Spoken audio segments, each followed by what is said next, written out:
Munro जो कि अंग्रेज सेनापति था, उसने हमारे 3 शासकों को पराजित किया। हमारे 3 शासक एक साथ लड़ रहे थे बक्सर के युद्ध में। भारत का मुगल बादशाह शाह आलम सेकंड, शाह आलम द्वितीय, बंगाल का पूर्व नवाब मीर कासिम और अवध का नवाब शुजाउद्दौला, तीनों की सेनाएं मिलकर भी अंग्रेजों को पराजित नहीं कर सके। और बक्सर के युद्ध में हार जाने के बाद और बक्सर के युद्ध को जीत जाने के बाद finally British East India company ने पूरे के पूरे बंगाल, बिहार और उड़ीसा में दीवानी के अधिकार प्राप्त कर लिए। क्योंकि जब 1765 में इलाहाबाद की संधि हुई, ये सारी की सारी हिस्ट्री की बातें हैं और आप ये सारी की सारी बातें हिस्ट्री में पढ़ते हैं, यहां पर इसका जिक्र करने की जरूरत नहीं है, लिखने की जरूरत नहीं है, लेकिन जिक्र कर लेते हैं। बक्सर के युद्ध के बाद जब अगले ही साल 1765 में इलाहाबाद की संधि हुई, तो आप जानते हैं कि ब्रिटिश ईस्ट इंडिया कंपनी ने मुगल बादशाह से पूरे के पूरे बंगाल, बिहार और उड़ीसा में रेवेन्यू जनरेट करने के या राजस्व वसूल करने के अधिकार प्राप्त कर लिए। और इसी के बाद आप जानते हैं कि रॉबर्ट क्लाइव ने 1765 से लेकर 1772 तक बंगाल में द्वैध शासन लगा दिया। और ये जो 7 साल का बंगाल में द्वैध शासन चला, ये वो समय था 7 साल का जिसमें बंगाल, जो कि भारत का सबसे ज्यादा अमीर और संपन्न राज्य हुआ करता था, उसे लूटकर अंग्रेजों के द्वारा सिर्फ 7 सालों में सबसे गरीब राज्य बना दिया गया, जिस पीरियड को हम भारत की लूट कहते हैं। और finally British East India company में घूसखोरी और भ्रष्टाचार इतना ज्यादा बढ़ गया कि अब पहली बार ब्रिटिश पार्लियामेंट को यह रियलाइज हुआ, ब्रिटेन की संसद को यह रियलाइज हुआ कि भाई अभी तक तो कंपनी को उसके मालिक, उसके प्रोप्राइटर्स चला रहे हैं, लेकिन हमें अब ब्रिटिश ईस्ट इंडिया कंपनी पर पूरी तरीके से नियंत्रण स्थापित करना होगा। और क्योंकि ब्रिटिश संसद ने यह डिसाइड किया कि अब भारत में ब्रिटिश ईस्ट इंडिया कंपनी के लिए नियम और कानून बनाकर हम भेजेंगे, और वो नियम कानून कहां से भेजे जाएंगे? ब्रिटेन की संसद से भेजे जाएंगे, ब्रिटिश पार्लियामेंट से भेजे जाएंगे। तो बस यहीं से शुरुआत होती है। और ब्रिटिश ईस्ट इंडिया कंपनी पर सबसे पहली बार नियंत्रण स्थापित करते हुए आप जानते हैं कि 1773 में 1773 में भेजा गया रेगुलेटिंग एक्ट या रेगुलेटिंग अधिनियम, और यहीं से कंपनी रूल की क्या होती है? शुरुआत होती है। ये सारी की सारी बातें आपको लिखने की जरूरत नहीं है। बस इसके बाद अब हम शुरू करेंगे। हेडिंग डाल लीजिए, कंपनी रूल, कंपनी का शासन। और कंपनी रूल या कंपनी के शासन के अधीन भारत में भेजा गया सबसे पहला एक्ट, सबसे पहला अधिनियम, जो जिसका उद्देश्य ही क्या था भेजने का? To have control over British East India Company in India. Bharat में ब्रिटिश ईस्ट इंडिया कंपनी पर नियंत्रण स्थापित करने के लिए ही सबसे पहले भेजा गया, लिख लीजिए भाई, रेगुलेटिंग एक्ट ऑफ 1773, 1773 का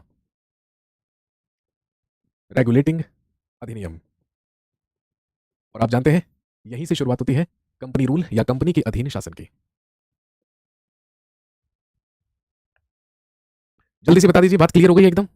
कोई नई बात नहीं बता रहा हूं, ये सारी की सारी वही बात है जो आप हिस्ट्री में भी पढ़ते हैं। यहां से हम शुरू करते हैं कंपनी रूल या कंपनी के अधीन शासन।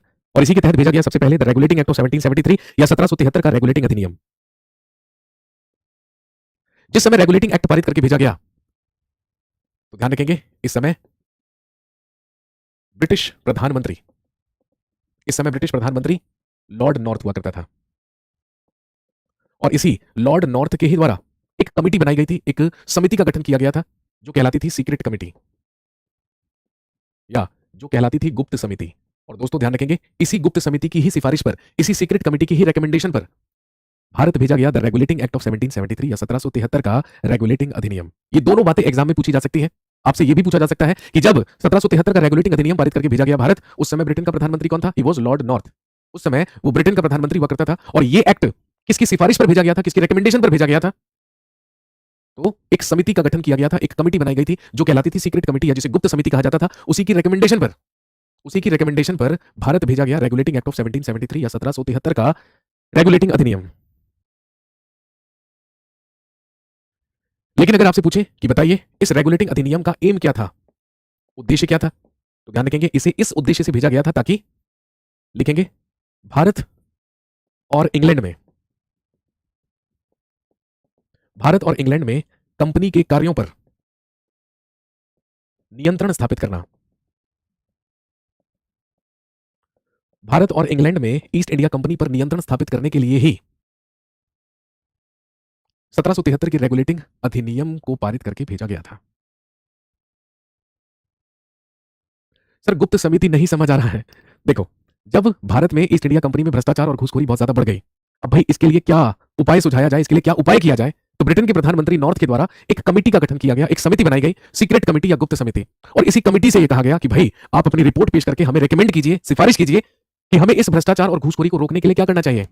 तो सीक्रेट कमेटी के ही द्वारा रिकमेंड किया गया कि आप रेगुलेटिंग एक्ट पारित करके भेजिए, जिससे कि इसी एक्ट के तहत भारत और इंग्लैंड दोनों ही जगहों पर ईस्ट इंडिया कंपनी के कार्यों पर नियंत्रण स्थापित किया जा सके। तो अगर आपसे इसका एम पूछेंगे तो इसका एम क्या था? To have control over the works of East India Company in India and in England. समझ गए? भारत और इंग्लैंड में कंपनी के कार्यों पर नियंत्रण स्थापित करने के लिए इस रेगुलेटिंग अधिनियम या रेगुलेटिंग एक्ट को पारित करके भेजा गया था।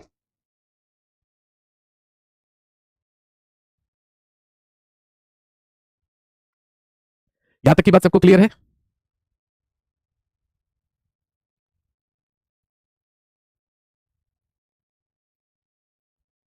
चलिए अब हम समझते हैं कि इस एक्ट के तहत, इस अधिनियम के तहत क्या क्या सुधार किए गए और क्या क्या नियम बनाए गए। अब सबसे पहला काम तो यह किया गया, अभी मैंने आपको थोड़ी देर पहले बताया कि भाई कलकत्ता या बंगाल, मद्रास और बंबई तीनों ही प्रेसिडेंसीज में अलग अलग गवर्नर, उप गवर्नर और कोर्ट ऑफ डायरेक्टर्स या निदेशक मंडल हुआ करते थे। लेकिन जब 1773 का रेगुलेटिंग एक्ट आया तो इसके तहत मद्रास और बंबई के गवर्नर्स को भी बंगाल के गवर्नर के ही अधीन कर दिया गया। कहने का मतलब अब बंगाल के गवर्नर की शक्तियों को बढ़ा दिया गया और जिसे अभी तक कहा जा रहा था बंगाल का गवर्नर, अब उसे बंगाल का गवर्नर जनरल कहा जाने लगा। तो सबसे ही पहला काम क्या हुआ, लिख लीजिए, governor of Bengal now became governor general of Bengal.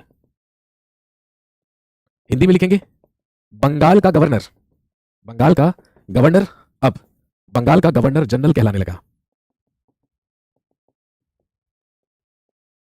Bengal के गवर्नर को अब बंगाल का गवर्नर जनरल कहा जाने लगा।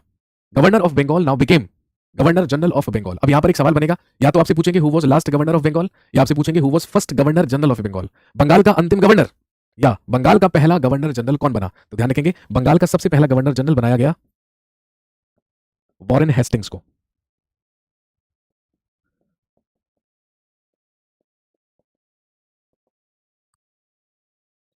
बंबई और मद्रास के गवर्नर, मद्रास और बंबई के गवर्नर भी बंगाल के गवर्नर के अधीन कर दिए गए और बंगाल के गवर्नर को अब कहा जाने लगा बंगाल का गवर्नर जनरल, जो कि सबसे पहला बना वॉरेन हेस्टिंग्स। सबसे पहला और सबसे महत्वपूर्ण काम इस एक्ट के तहत यही किया गया।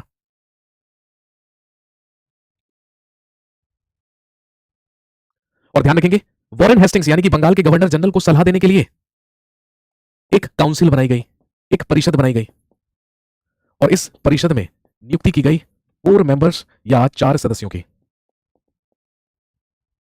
बंगाल का सबसे पहला गवर्नर जनरल बना वॉरेन हेस्टिंग्स।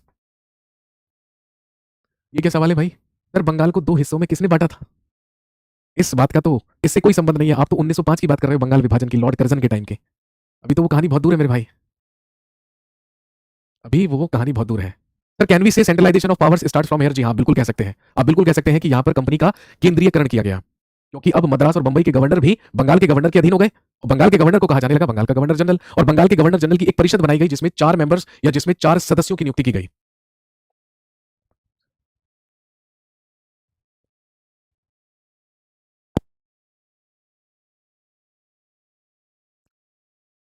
ये क्या कह रहा है, आप पूरा लिखा नहीं रहे हो? क्या नहीं लिखा रहा हूं मेरे भाई, सब कुछ तो लिखवा रहा हूं। अब क्या हाथ पकड़ के लिखवाऊं क्या, जैसे बच्चों को लिखवाते हैं छोटे छोटे, ऐसे लिखवाना है क्या?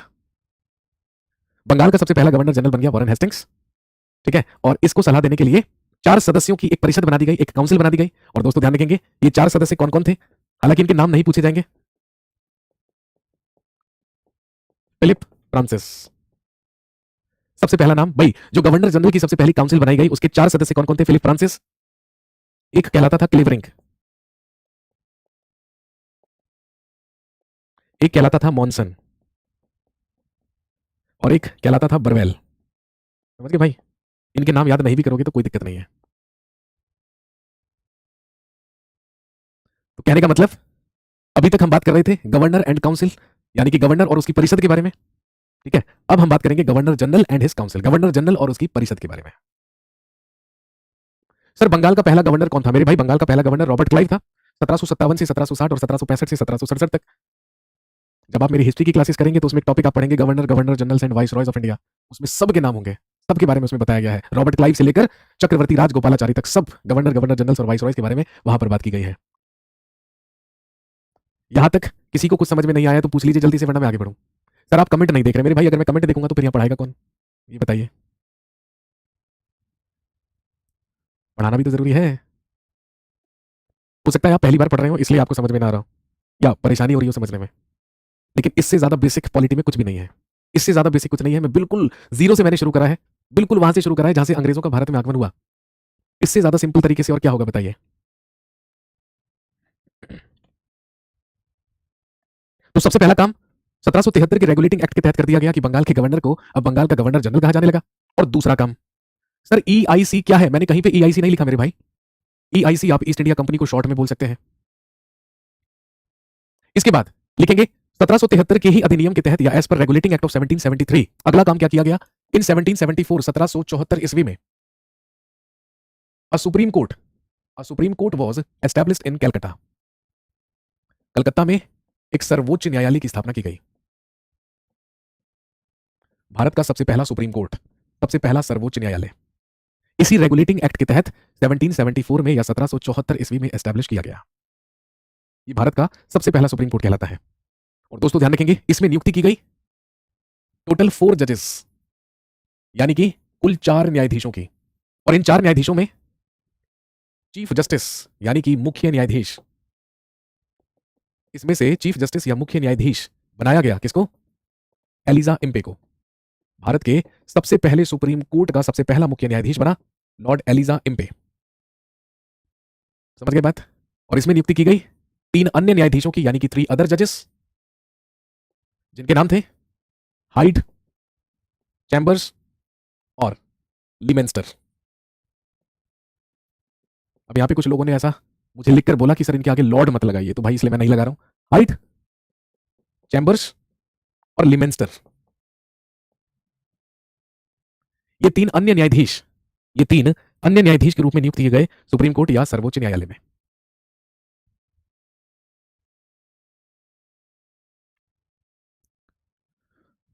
तो 1774 में ही एक सर्वोच्च न्यायालय स्थापित किया गया कलकत्ता में, जिसमें कुल 4 न्यायाधीशों की नियुक्ति की गई, जिसमें मुख्य न्यायाधीश लॉर्ड एलिजा इम्पे को बनाया गया, और इसमें 3 अन्य न्यायाधीशों की नियुक्ति की गई जो थे हाइड, चैम्बर्स और लिमेंस्टर।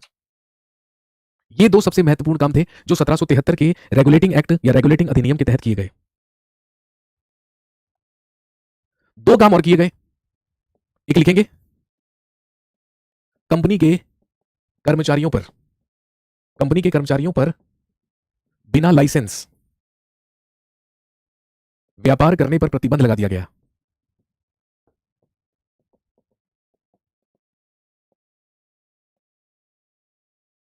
कंपनी का कोई भी कर्मचारी बिना लाइसेंस लिए व्यापार नहीं कर सकेगा। यह भी 1773 की रेगुलेटिंग एक्ट के तहत कर दिया गया। और दूसरा काम, कंपनी के कर्मचारियों पर लिखेंगे उपहार लेने पर, उपहार लेने पर भी प्रतिबंध लगा दिया गया।